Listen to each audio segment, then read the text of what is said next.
ఈ పాట నువ్వు పాడుతూ ఉండు, నేను స్టాప్ అన్నప్పుడు ఆపేయాలి, నేను మళ్ళీ స్టార్ట్ చేయమన్నప్పుడు స్టార్ట్ చేయాలి. నువ్వు ఏదైతే పాడుతున్నావో అది రిథమ్ కంటిన్యూ అవుతుంది, మ్యూజిక్ యాజ్ ఇట్ ఈస్ గా కంటిన్యూ అవుతుంది, కానీ లిరిక్ నీ మైండ్ లో నడుస్తూ ఉండాలి. నేను ఎక్కడ ఆపమంటే ఆపాలి, నేను ఎక్కడ మళ్ళీ స్టార్ట్ చేయమంటే ఆ సాంగ్ ఎక్కడ కంటిన్యూ అవుతుందో అక్కడి నుంచి మళ్ళీ పాడాలి. అర్థమైందా? 4 బార్లు మ్యూట్ అయితే లిరిక్ వెళ్తూ ఉంటుంది కదా, మళ్ళీ ట్రైన్ ఎక్కాలన్నమాట.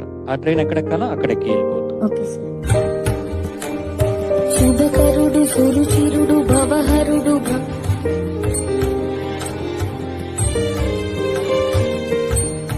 గుణగనుడు కరుణాగనాగనుడు ఎవడు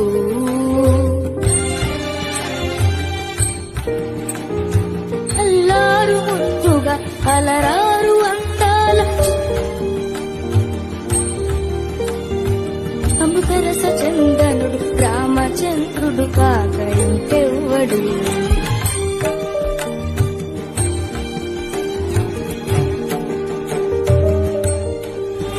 కరెక్ట్ పాడావు. Good job. Thank you ma'am.